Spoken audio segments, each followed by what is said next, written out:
নমস্কার বন্ধুরা, কেমন আছেন সবাই?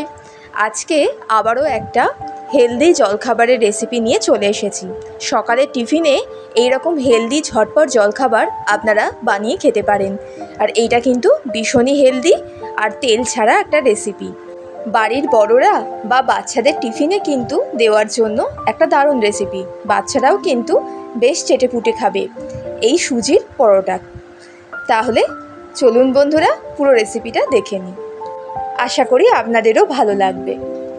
প্রথমেই আমি এখানে অর্ধেক কাপ পরিমাণ চিড়ে নিয়ে নিয়েছি। চিড়েটাকে এবার ভালো করে কিন্তু ধুয়ে নেব। 3-4 বার জল পাল্টে খুব ভালো করে পরিষ্কার করে ধুয়ে নেব। চিড়েটা দেখুন ভালো করে ধুয়ে নিয়েছি, আর ধুতে ধুতে কিন্তু অনেকটা নরম হয়ে গেছে। তবুও আমি 5 মিনিট মতো রেখে দিচ্ছি। হাতে সময় বড়ই কম, আর সকালের জলখাবারে তো বড্ডই তাড়া থাকে, তার জন্যই ঝটপট আজকে এই রেসিপিটা বানাচ্ছি। এখানে আমি 1 কাপ পরিমাণ সুজি নিয়েছি। সুজিটাকে মিক্সার জারের মধ্যে দিয়ে দিচ্ছি। এরপর এর মধ্যে দিয়ে দেব ভিজিয়ে রাখা চিড়েটা। চিড়ে দিয়ে দিলাম, তারপর দিয়ে দিচ্ছি 3 চামচ টক দই। টক দই আর চিড়েটা দেওয়ার সময় ক্যামেরাটা অফ হয়ে গেছিলো কোনো কারণবশত, তার জন্যই দেখাতে পারিনি। এরপর এর মধ্যে দিয়ে দিচ্ছি স্বাদ মতো নুন। নুনটা দেওয়ার পর দিয়ে দেব পরিমাণ মতো জল। জলটা দিয়ে ভালো করে এটাকে পেস্ট করে নেব।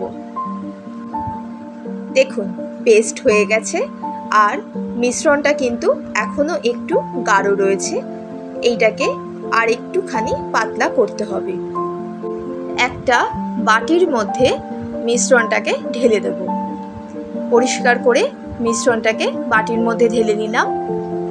আর যেহেতু মিশ্রণটা একটু মোটা হয়ে গেছিল, তার জন্য এর মধ্যে আমি মিক্সার জারটা ধুয়ে অল্প একটুখানি জল মিশিয়ে নিলাম একটু পাতলা করবার জন্য। এরপর মিশ্রণটাকে জলের সাথে ভালো করে কিন্তু একটু মিশিয়ে নেব, তার জন্য একটু ফেটিয়ে নিচ্ছি। ভালোভাবে ফেটিয়ে নেওয়া হয়ে গেছে। এরপর এর মধ্যে দিয়ে দেব একে একে সব মশলা।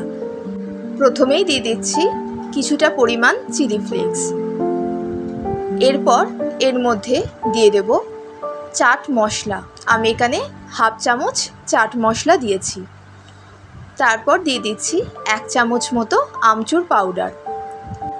নুন যেহেতু আমি আগে দিয়েছিলাম পেস্ট করার সময়, তার জন্য এখন আমি নুনটা দিচ্ছি না। আর এর মধ্যে আমি হলুদও দেব না। আপনারা চাইলে হলুদ দিতে পারেন, তবে হলুদ না দিলে দেখতে বেশ ভালো লাগবে, তার জন্য হলুদটা আমি এখানে দিচ্ছি না। এতে স্বাদের কোনো হেরফের হবে না। এরপর এর মধ্যে দিয়ে দিচ্ছি 1 চামচ পরিমাণ সাদা তেল। সাদা তেল বেশি দিতে হবে না, 1 চামচ পরিমাণ দিলেই হবে। দিয়ে ভালোভাবে এটাকে একটু ফেটিয়ে নেব, তেলটা মিশিয়ে নেব। ব্যাস, আর কিন্তু এর মধ্যে কোনো প্রকারের তেলের ব্যবহার হবে না। একটু ভালো করে তেলের সাথে মিশিয়ে নিতে হবে। দেখুন মিশিয়ে নেওয়া হয়ে গেছে। এরপর গ্যাসে ননস্টিকের তাওয়া গরম করতে বসিয়ে দিয়েছি। অবশ্যই কিন্তু এই রেসিপিটা ননস্টিকের তাওয়ায় করার চেষ্টা করবেন, তাহলেই এইটা তেল ছাড়া ভালোভাবে উঠবে। নইলে কিন্তু লোহার চাটুতে করতে গেলে বা সিলভারের চাটুতে করতে গেলে এটা কিন্তু পুরোপুরি আটকে যাবে, একদমই নষ্ট হবে। দেখুন আমি এখানে 1 হাতা পরিমাণ দিয়ে দিয়েছি। আপনারা চেষ্টা করবেন এই গোলা রুটিগুলো একটুখানি মোটা রাখার, কারণ খুব বেশি পাতলা করলে কিন্তু তোলবার সময় ছিঁড়ে যাওয়ার ভয় আছে। আসলে এই রেসিপিটা ভীষণ নরম হয়, তার জন্য কিন্তু তুলতে গেলে ছিঁড়ে যাওয়ার ভয় আছে। তার জন্য একটুখানি মোটা রাখার চেষ্টা করবেন। দেখুন এরপর এর মধ্যে একে একে দিয়ে দেব গ্রেট করে রাখা রসুন, ধনেপাতা কুচি আর গাজর। আপনারা চাইলে এর মধ্যে বাঁধাকপিও অ্যাড করতে পারেন। আমার কাছে যেগুলো ছিল আমি তাই দিয়েছি। এরপর একটা খুন্তির সাহায্যে সবজিগুলোকে এইভাবে চেপে চেপে বসিয়ে দেব। আর এই রকম সবজি দিলে দেখতে আরও বেশি সুন্দর লাগে। আমি এই জন্যই হলুদটা দিইনি, কারণ হলুদ দিলে এই সবজিগুলোর কালারগুলো কিন্তু অতটাও ভালোভাবে খুলতো না, তার জন্য। আর দেখুন একটা পিঠ 2 মিনিট মতো ভালো করে ভেজে নেওয়ার পর আর একটা পিঠ উল্টে কিন্তু একটু ভেজে নিয়েছি। খুব বেশি সময় লাগে না, 3-4 মিনিট মতো সময় লাগে। আর গ্যাসের ফ্লেমটা কিন্তু অবশ্যই মিডিয়াম রাখবেন যখন ভাজবেন। আর ভীষণই নরম একটা রেসিপি, আমি একটা ছিঁড়ে দেখাচ্ছি যে কতটা নরম, আর খেতে কিন্তু অসাধারণ হয়। প্রত্যেকটা কামড়েই মুখের মধ্যে সবজিগুলো পাওয়া যায় আর খেতেও ভালো লাগে। বাচ্চাদের জন্য তো একদম পারফেক্ট একটা রেসিপি।